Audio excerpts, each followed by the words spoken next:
Bom dia. O nome do senhor já está qualificado aqui. O senhor é o senhor José Sérgio de Oliveira Machado, né? Exatamente. Senhor José Sérgio, meu nome é Paulo Marcos de Farias, eu sou juiz de direito em Santa Catarina e estou convocado trabalhando no Supremo Tribunal Federal com o ministro Teori Zavascki. Atuo nesse seu procedimento do qual o senhor faz parte apenas de uma forma delegada, tá?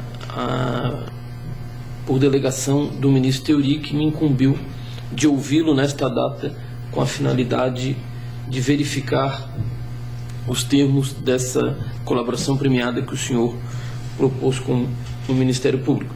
Isso é bom ficar bem claro, já que quem decide e quem vai decidir essa questão e as demais é o próprio ministro Teori. Eu não sei se o senhor já participou de alguma audiência, mas as doutoras sabem disso. Geralmente numa audiência que envolve algum fato típico penal, que tem alguma consequência penal, sempre nós temos a presença do Ministério Público. E o senhor pode perceber que nessa audiência o Ministério Público não se faz presente. E por que ele não se faz presente?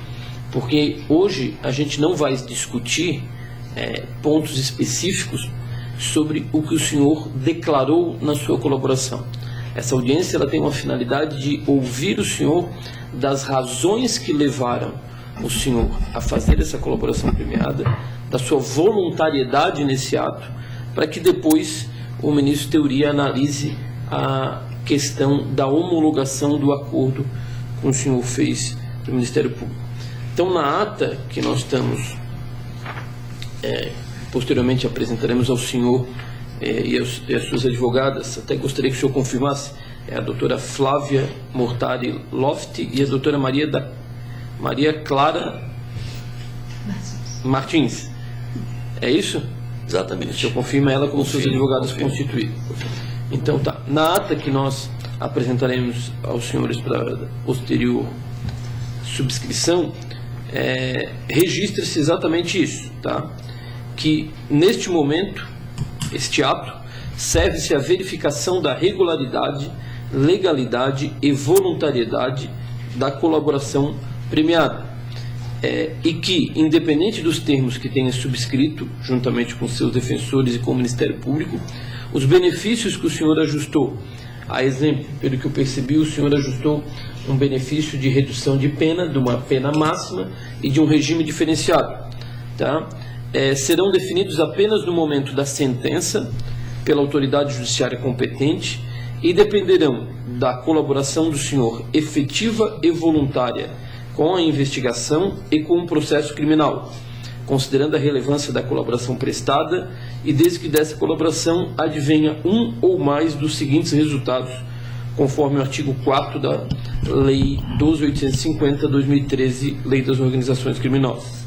A identificação dos demais coautores e partícipes da organização criminosa e das infrações penais por eles praticadas, a revelação da estrutura hierárquica e da divisão de tarefas da organização criminosa, a prevenção de infrações penais decorrentes das atividades da organização criminosa, a recuperação total ou parcial do produto ou do proveito das infrações penais praticadas pela organização criminosa, e alerta ao senhor também que a concessão desses benefícios levará em conta a sua personalidade, a natureza, as circunstâncias e a gravidade e a repercussão social do fato criminoso. E que hoje é o momento que o senhor pode, inclusive, ratificar ou se retratar de qualquer dos termos da proposta aqui que o senhor colocou de colaboração. O senhor entendeu? Tem alguma indagação sobre isso? Não, bem entendido. Bem entendido. Em resumo, então, senhor José Sérgio, hoje nós estamos aqui para ouvi-lo as razões, o que levou o senhor a fazer isso daqui, e deixar bem claro que o fato de o senhor hoje prestar essas declarações e, no segundo momento, o ministro Teori eventualmente homologar o seu acordo com o Ministério Público, não quer dizer que todos esses benefícios que o senhor ajustou estão imediatamente ao seu alcance. Os benefícios serão dados ao final e dependerão exclusivamente da eficácia da sua colaboração. E principalmente que o senhor não tenha mentido, nem omitido algum fato relevante. Tá? Então eu gostaria de ouvi-lo no primeiro momento, depois eu tenho umas indagações específicas aqui, já que o seu acordo ele é um pouco diferenciado dos demais que foram feitos. Como é que nós chegamos até aqui hoje? Como é que o senhor se envolveu nessa história e como o senhor decidiu e tratou essa colaboração premiada? Excelência, houve em dezembro uma busca e apreensão na minha casa. Sim. E a partir daí, e vendo o que estava acontecendo no país, as mudanças e a oportunidade que a lei de colaboração premiada dá, eu acho que foi um grande avanço institucional do Brasil, que permitiu a gente refletir sobre tudo que estava acontecendo, sobre tudo que tinha feito, as práticas, verificado que eu tinha feito coisas erradas e resolvendo retomar a minha vida, achei que seria um momento de eu poder prestar uma colaboração premiada, esclarecendo toda a minha vivência, todos os fatos que eu conheço, de forma que eu não só pudesse começar uma nova vida, apagar todos esses fatos, como pudesse colaborar para o nosso país avançar. Então, o start inicial do senhor deu a partir da busca e apreensão que foi conduzida lá na sua residência. Isso foi o começo de se conscientizar dessa necessidade. Tá, foi dia 15 de dezembro, é isso? 15 de dezembro. 15 de dezembro, tá. O senhor foi presidente de uma estatal, né? A Transpetro, né? Em que período? Fui presidente de junho de 2003 até março de 2015, sendo que eu pedi licença a partir de novembro de 2014. Foram mais ou menos 12 anos. Tá. Sr. José Sérgio, então, houve lá a busca e apreensão. Quem é que cumpriu essa busca e apreensão na sua residência? Foi a Polícia Federal, mais os promotores que tiveram na minha casa. Tiveram na sua casa. Houve algum ato, nesse momento da busca, de coação ao senhor, algum tratamento que o senhor queira registrar? Alguma coisa? A busca decorreu normalmente. Depois do senhor ter sido efetivada essa busca, quando é que o senhor deu o primeiro passo para nós chegarmos aqui hoje?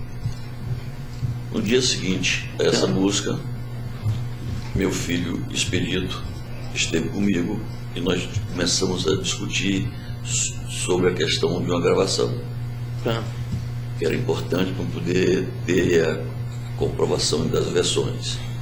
Pedi a ele que providenciasse um equipamento, ele rapidamente providenciou e eu marquei reuniões, dois dias em fevereiro e março, e realizei as gravações. Mas o senhor não tinha contactado com ninguém do Ministério Público até então? Não. Na verdade, o que levou o senhor a foi uma atitude pessoal minha, no sentido de que eu achava que era importante naquele momento que o Brasil passava por essas mudanças, para mudar minha vida, eu poder ter tranquilidade, eu poder retomar minha vida, eu poder voltar a sonhar, sair daquele momento que a gente vivia, que eu sou política há muito tempo, que a gente vivia todo aquele momento, eu tinha valores que eram aceitos, mas que não estão certos, que precisavam ser corrigidos. Eu queria definitivamente começar um novo momento da minha vida. Tá. Mas voltando a essa questão do procedimento de gravação, então houve a busca na sua residência e o senhor decidiu que antes do senhor tomar qualquer medida, o senhor teria que ter algumas provas daquilo que o senhor estaria falando, era isso? É isso. E por isso o senhor decidiu fazer gravações de reuniões com algumas pessoas que o senhor ia proceder? Exatamente. Tá. Aí o senhor realizou essas gravações em fevereiro e março, né? Fevereiro e março do corrente ano. E quando é que o senhor daí foi ao Ministério Público? Como é que foi essa...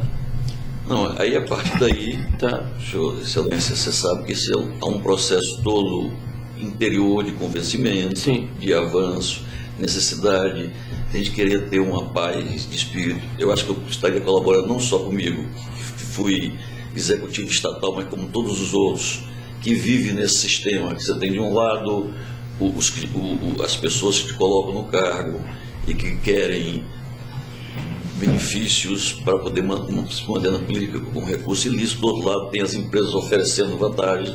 E você que quer separar a empresa, isso eu fiz completamente na Transpetro, eu separei dessas coisas extraordinárias que costuma ter. Eu me restringi ao limite normal de recurso ilícito que acontece no Brasil há muito tempo. E eu não deixei jamais entrar na estrutura, não tem ninguém na estrutura envolvida, ninguém participou, sempre obedeci todas as normas, todos os critérios, todas as auditorias externas, Transpetro, tudo normal, mas existe há muito tempo no Brasil essa questão da necessidade de financiamento. Eu, inclusive, Excelência, fui relator no Senado da Reforma Política, porque eu tinha vivido a CPI dos anões e achava que a gente precisava mudar urgentemente isso. Propus, aprovei no Senado e parou na Câmara. E eu acho que isso é fundamental para que a gente possa construir esse Brasil que todos nós queremos, e eu resolvi dar minha colaboração para poder ficar em paz com minha consciência e poder voltar a ser um cidadão normal e apagar essa parte da minha vida. Sr. Sérgio, o que eu gostaria de saber especificamente é o seguinte: o seu filho providenciou um gravador. Sim, o senhor fez essas gravações? Um cartão. O senhor realizou essas gravações em fevereiro e março, em reuniões com pessoas da sua convivência. Isso. E com quem o senhor tinha essa prática dessas questões supostamente ilícitas, não é isso? Certo. Tá. Antes dessas gravações, o senhor não tinha procurado o Ministério Público? Não. Não. Quando e como o senhor procurou depois das gravações? Depois das gravações, Tá. Eu procurei meus advogados. Sim. Tá. E pedi, eu achava que era um momento de a gente poder, utilizando esse mecanismo da colaboração premiada, seria uma oportunidade de eu poder me libertar, poder virar a página, e o caminho para isso seria buscar o Ministério Público. E quem é que fez esse primeiro contato e com quem foi feito no Ministério Público? Foi feito pela doutora Flávia e pela doutora Fernanda, com o Marcelo Miller e Sérgio Bruno. Marcelo Miller e Sérgio Bruno. Tá. Então, aí os seus advogados foram ao Ministério Público, conversaram com os procuradores, fazer o primeiro contato. Tá. Quando é que o senhor foi ouvido a primeira vez no Ministério Público? Lá na busca e apreensão o senhor não foi ouvido, né? Não. Não, só foi feita a diligência em si. Tá. Quando é que o senhor foi ouvido a primeira vez em juízo ou no Ministério Público? Ministério Público, Excelência, eu gostaria de... Não, mas só por cima, não precisa a data prevista. Foi há um mês atrás? Foi menos de um mês atrás. Menos de um mês atrás, tá. 15 dias atrás. 15 dias atrás. Foi a primeira vez que o senhor prestou declarações ao Ministério Público, então? Foi. Tá. Nós tivemos reuniões, né? Tá. E marcou-se o depoimento, que foram feitos 3 dias seguidos. Tá. Essas reuniões o senhor participou, ou de alguma delas? Participei, acho que de uma. De uma reunião? Acho que foram duas. Duas reuniões, tá. E nessas reuniões, o senhor sempre conversava com o doutor Marcelo e com o doutor Sérgio Bruno. Havia algum delegado de polícia ou não? Não. O doutor Marcelo ou o doutor Sérgio Bruno? O doutor Marcelo e o doutor Sérgio Bruno não teve mais. Excelência, na segunda... Só um pouquinho, doutor. Deixa ele, só para a gente se lembrar, não tem problema se existir algum equívoco. Tá? Nas reuniões que o senhor participou, tá? Onde estavam lá o pessoal do Ministério Público, o doutor Sérgio Bruno, o doutor Marcelo, ou ainda que o senhor tenha mais um outro representante do Ministério Público. Em algum momento, essas pessoas coagiram o senhor a fazer essa colaboração, ou exigiram que o senhor, se o senhor não falar esse fato específico, não tem colaboração, se o senhor não trazer a história tal, não tem colaboração, o senhor tem que contar essa história que a gente já sabe? Houve algum tipo de movimento nesse sentido? Porque o nosso diálogo foi um diálogo franco, sincero, que eu estava querendo colaborar e eu narrando os fatos que aconteciam sem nenhum tipo de coação. Todos os relatos que o senhor fez foi de forma espontânea e de livre vontade? Espontânea, tá. Vontade e livre. Durante a coleta dos depoimentos que foram feitos, também havia representantes do Ministério Público, né? Os dois representantes do Ministério Público. Em algum momento, houve algum tipo de coação, de algum ato que o senhor se sentiu coagido e forçado a prestar algum esclarecimento que o senhor não gostaria de prestar? De forma alguma. De forma alguma. Então, o senhor pode afirmar para mim que tudo aqui que o senhor... Nem na busca, nem em todo esse relação que eu tive com o Ministério Público, Sim. Foi sempre feito de forma espontânea e voluntária. Tá. Na gravação, só para ficar novamente registrado, a gravação foi antecipada a qualquer contato com o Ministério Público. Antecipada a qualquer contato com o Foi Ministério uma decisão sua, pessoal, para reforçar o seu contexto, seria isso? Público. Exatamente. Tá. Seu Sérgio, eu não sei se o senhor é chamado de Sérgio, José Sérgio, desculpa. Sérgio, faz, tá? excelência. O senhor aqui prestou algumas declarações a respeito de tópicos, tá? E eu não vou, como eu já falei, até porque não é a nossa finalidade hoje aqui, esmiuçar os fatos. Mas eu gostaria que o senhor me confirmasse, efetivamente me ratificasse, ou se o senhor quiser retificasse, retratar de algum ponto, esse é o momento, como eu coloquei para o senhor, de algumas questões. O senhor primeiro, então, traz um anexo, onde o senhor fala de pagamentos mensais aos políticos, onde o senhor cita as questões das empresas que pagavam a propina, Queiroz Galvão, Camargo Corrêa, Galvão Engenharia, INM Engenharia, Extra Ambiental, Polidutos, Essência Soluções Ambientais, Lumina Resíduos Industriais, UTC, Estaleiro Rio TT, e depois o senhor cita esses políticos. O senhor fala no Renan Calheiros, fala no Edson Lobão, fala no senador Romero Jucá, fala no ex-presidente José Sarney. O senhor fala na participação de uma pessoa chamada Felipe Parente, de um executivo, e assim o senhor parte aqui do seu primeiro anexo.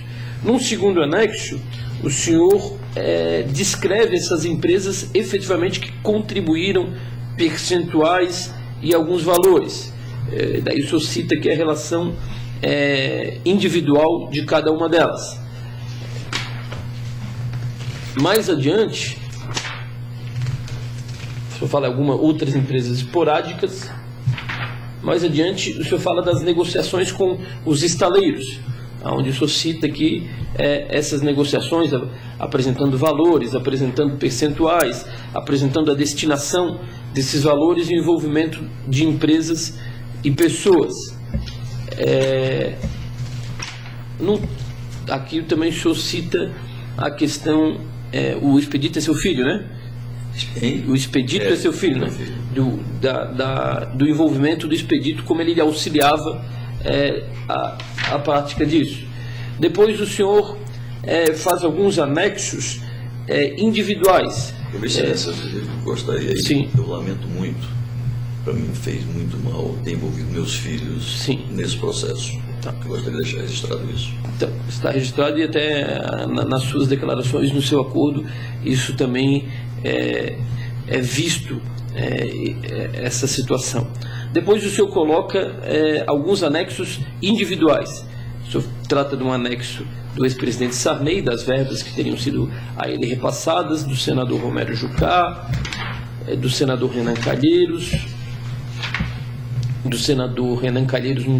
um outro anexo aqui dos valores, de como seria um pagamento, de como, através de qual forma, do senador Edson Lobão, falando sobre a participação do filho do Edson Lobão, o senhor Márcio Lobão, do senador Jardim Barrabalho, dos senadores Sérgio Guerra e do deputado Heráclito Fortes, e por último, não sei se esse é o último, o senhor ainda fala da eleição para a presidência da Câmara da época deputado Aécio Neves e do senhor Dimas Toledo, da participação de vários políticos aqui, né, nessa situação, da questão das doações oficiais, como se qual a verba que passaria e para quem houve essas doações, do atual governador do Rio de Janeiro, o Francisco Donelis, e o senhor Henrique Alves, da ex-senadora Ideli Salvati, do senhor Jorge Bittar,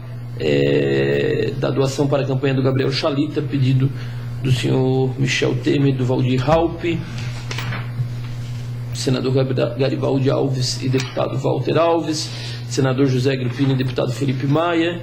O senhor fala ainda do acordo entre a JBS e o PMDB-PT, e em um acordo específico o senhor cita um anexo sobre obstrução e um acordão, seria isso, né?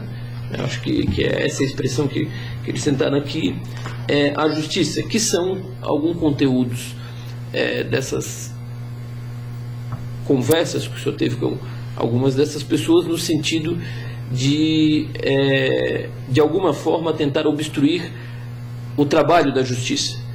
Evitar o desmembramento do meu processo. Evitar o desmembramento do seu processo através de alguma persuasão pessoal ao ministro Teori Zavascki por hoje, advogados que o senhor cita ali. Em um segundo momento, uma questão mais, diríamos assim, mais de conjuntura, de alguma legislação específica, de um projeto de uma legislação específica no futuro, para que a Justiça não fosse tão efetiva nesses casos, com uma nova Constituinte, com retirada de poderes do Poder Judiciário e do Ministério Público. Basicamente, é esse o cenário que o senhor narra aqui. Eu gostaria que, nesse momento, o senhor me confirmasse. Tudo isso daqui que o senhor falou, todas essas pessoas que o senhor envolveu, todos esses diálogos que o senhor trouxe, são verídicos? São verídicos. São verídicos. Verídicos e espontâneos. Espontâneos, tá. O senhor ratifica todo o conteúdo de tudo que está aqui? Ratifico. Não tem nada para alterar. Não tem nada para alterar. Agora, senhor Sérgio, passada essa primeira fase das suas declarações, eu precisava de alguns esclarecimentos a respeito do acordo de colaboração que o senhor fez, tá? Especialmente porque ele difere dos acordos até agora realizados, e há uma solicitação, então, desses esclarecimentos para posterior análise da homologação. O senhor fez um acordo onde as obrigações e as direitos e deveres, vamos assim chamar, envolvem terceiras pessoas, envolve os seus filhos. O senhor se obriga por eles a apresentar alguns documentos. Exato. Tá? E o senhor, o Ministério Público, em contrapartida, também se obriga com eles com relação a esses fatos, não oferecer denúncia e outras questões. Eu gostaria de saber por que foi feito isso e qual o seu objetivo com isso. Meu objetivo com isso, Excelência, é porque eu envolvi meus filhos que não tinham nada que está sendo envolvido. Toda a ação foi minha. Então não seria justo, nem não teria pai na minha consciência se eu assim não procedesse. E essa foi a razão fundamental, porque você colocar alguém que você envolveu, você colocou sem eles quererem, injustamente, isso não seria bom para mim. E aí eu coloquei como condição para mim poder avançar que eles fossem colocados ao largo, como era a justiça deveria ser. Mas eles são colaboradores ou não? Foi discutida a possibilidade deles fazerem uma colaboração premiada entre eles fazerem uma colaboração premiada pessoal, porque eles prestam declarações. É isso. Foi prestar as declarações, tá. Prestar os esclarecimentos, ajudar nos esclarecimentos, mas eles não fariam colaboração premiada. Eles não fariam uma colaboração, eles não participariam do documento formal e só do anexo, foi isso? Isso. Se você me permite, que acho que esse tipo de negociação, quem conduziu foi os próprios advogados. O seu Sérgio sempre demonstrou pra gente, desde o primeiro momento, quando ele procurou o escritório, que ele queria fazer alguma coisa que colocasse, que protegesse os filhos de uma exposição maior. E quando a gente conversou com os procuradores entenderam que a colaboração dos meninos seria acessória à colaboração principal, que é dele, e sugeriram que isso poderia ser feito por praticidade, a própria, como é que se diz, os dados dos meninos constarem em um anexo. Eles são colaboradores também, eles prestaram declarações, assumiram condutas ilícitas também. A única coisa que difere foi que eles foram colocados em apartados do acordo principal. Então, eles são colaboradores efetivos, assumem as obrigações e os direitos. Inclusive, a multa compensatória é assumida de forma solidária por eles. A única questão é que o nome deles não consta no instrumento ou consta no anexo. Exatamente. Tá. Mas o senhor gostaria de deixar isso ciente que existe um sigilo nessa documentação. Eu não sei se... E esse sigilo, ele vai... Sigilo é como se esclarecesse, né? Eu não sou tão... Na verdade, a sua colaboração premiada, ela é resguardada pelo sigilo, aqui tem uma cláusula, até o momento da denúncia. Sim, Tá? Da denúncia. Então, quando o Ministério Público oferecer uma denúncia, tá, que envolva um fato que o senhor colaborou, o seu depoimento que o senhor prestou... Sobre aquele fato, sobre todos os fatos? Não, sobre aquele fato, ele vai ser anexado à denúncia e, uma vez anexado, terá ciência, ao menos, da outra parte denunciada envolvida. Obrigado por esclarecer. Tá? E como os seus filhos também declararam, os depoimentos dos seus filhos também vão aparecer.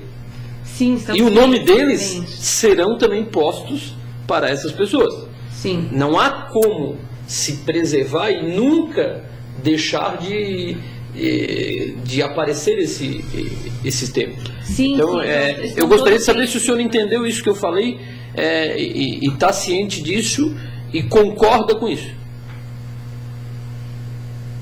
Seu Sérgio, isso é o que a gente explicou para o senhor, que o sigilo a gente consegue preservar até que inicie-se um processo, que é com oferecimento de denúncia. Uma vez que oferece denúncia, as declarações do senhor... Primeiro que o senhor vai ser denunciado, vai ser chamado em audiência, o senhor sabe. E os meninos, por mais que eles tiveram o benefício da não denúncia, eles têm as obrigações também de trazer documentos e tudo mais, eventualmente eles vão ser chamados também a depor em audiência, como na condição de testemunha. Não de réu, porque... Não, a questão existe o acordo que foi proposto aqui e, uma vez homologado, dá uma obrigação ao Ministério Público de que os seus filhos não sejam denunciados. Esse é um fato 1. Isso. Entretanto, como eles prestaram declarações e são colaboradores, segundo a doutora, e é o que talvez dê para, de uma certa forma, extrair aqui dos autos, tá? Efetivamente, os depoimentos deles vão ser juntados na acusação que vai ser feita contra quem for denunciado pelo fato. A pessoa vai ter ciência que a denúncia se baseia no seu depoimento e no que é corroborado pela declaração do filho do senhor, que teve também sobre o assunto, tá? Então eu gostaria que o senhor me dissesse se o senhor está ciente disso, tá? E com isso o senhor concorda. A questão era unicamente o seu filho não aparecer nesse primeiro momento no termo como um colaborador e sim num anexo, é isso? Exatamente. E nem ser denunciado. Isso, nem ser denunciado. Isso, é exatamente isso, excelência. Se você puder me esclarecer um ponto, desculpe, eu sou a primeira vez que estou indo. Não, se eu puder esclarecer, todo esse processo correrá junto ao ministro Teori, já que são todas personalidades, ou será em outras varas? Não, isso eu não tenho ciência ainda, porque eu não depende de muito do caminhar. A princípio, o procedimento vai ser enviado ao Ministério Público, sim, tá? Que vai tomar as medidas que entender, vai realizar novas investigações, vai oferecer alguma denúncia. Aí depende se a pessoa envolvida tem foro privilegiado ou não, e daí começa outra história. E por último, eu gostaria de saber o seguinte, a gente tem que trabalhar aqui com todas as possibilidades. Se houvesse a necessidade dos seus filhos aparecerem em uma colaboração, cada um realizar uma colaboração diante do que eles declarassem, o senhor não gostaria de fazer essa sua colaboração ou o senhor manteria a sua colaboração? Desculpa, excelência, deixa eu só entender. O senhor está dizendo para separar o anexo dele em termos específicos. Exatamente. Ficar ostensivo que eles são colaboradores. Se tivesse uma mudança de formato, mas o conteúdo seria o mesmo. O conteúdo seria o mesmo. Porque eles já prestaram as colaborações. Na verdade, doutora, assim, o que eu estou colocando é que há uma questão a ser deliberada se pode ou não, porque a lei 12.850 é uma lei muito formal, tá? Se pode ou não ser dessa forma, tá? Há possibilidade, são várias possibilidades, mas há uma possibilidade de se deliberar no sentido de que esse acordo não pode ser homologado dessa forma, porque... E sim, 4 termos específicos de anexo. Sim, então eu gostaria de saber se isso impede ou não a homologação com relação ao senhor. estou entendendo, me explica. Deixa eu explicar para o senhor. Não, o que eu quis dizer para o senhor, o senhor fez um termo de colaboração onde o senhor é o colaborador. Eu sou colaborador. Tá? E os colaboradores, vamos assim, por isso que é estranho, o colaborador acessório são os seus 3 filhos, que não aparecem nessa primeira colaboração. Tá? Não aparecem no termo, no termo, mas prestam declarações em anexos e colaboram. Exatamente. A lei de colaboração ela é uma lei formal. Tá? O ministro Teori vai decidir se isso é possível ou não. Entendendo que isso não é possível e que para a homologação cada um dos seus filhos deveriam fazer um termo de colaboração, o senhor gostaria de ver a colaboração do senhor, só do senhor, homologada ou não? Não gostaria de ser homologada o conjunto. O conjunto. Mas seria possível eles realizarem o mesmo instrumento de colaboração? Deixa eu explicar. Posso explicar para o meu cliente? Excelência, com licença. Seu Sérgio, a questão é o seguinte, eu até conversei com os meninos. Quando a gente... Deixa eu só deixar claro o seguinte, sim, eu quero a homologação dos 4. Dos 4, exatamente. Concordo com o senhor. O senhor quer a homologação dos 4, mas a pergunta é, o senhor aceitaria a fazer, o senhor tem um contrato e um anexo. Isso. O senhor aceitaria fazer 4 contratos, um em nome de cada filho? Como é que a gente tem hoje? Hoje a gente tem um termo de colaboração principal, que é o do senhor, que é esse aqui que o senhor assinou, e daí tem aquele anexo 5, lembra? No anexo 5... Que é esse aqui, é uma folhinha só. Isso, que é esse daqui. No anexo 5 tem todos os dados dos meninos, eles estão como... Os dados dele ficam como de colaboradores, estão ali. O que o juiz está questionando é o seguinte: pode ser que o ministro Teori ache que esse formato que o Ministério Público propôs e a gente aceitou, de no termo principal só aparecer o nome do senhor e o nome dos meninos virem no anexo 5, ele pode entender que isso não está de acordo com a lei de colaboração. Então, o que ele faria? Ao invés de ter esse anexo 5, seriam mais 3 termos de colaboração, como esse aqui que o senhor assinou, distintos. Então, um para o Serginho, um para o Expedito e um para o Daniel. Excelência, será que eu poderia pedir 2 minutinhos ao senhor para poder responder essa pergunta? Pode. Podemos... O senhor quer conversar? Não, pode suspender um pouquinho, não tem problema. E daí, deixa eu só, antes da gente conversar, excelência, deixa eu só questionar uma coisa, porque daí eu vou falar para os meninos, porque eles são diretamente envolvidos nesse problema.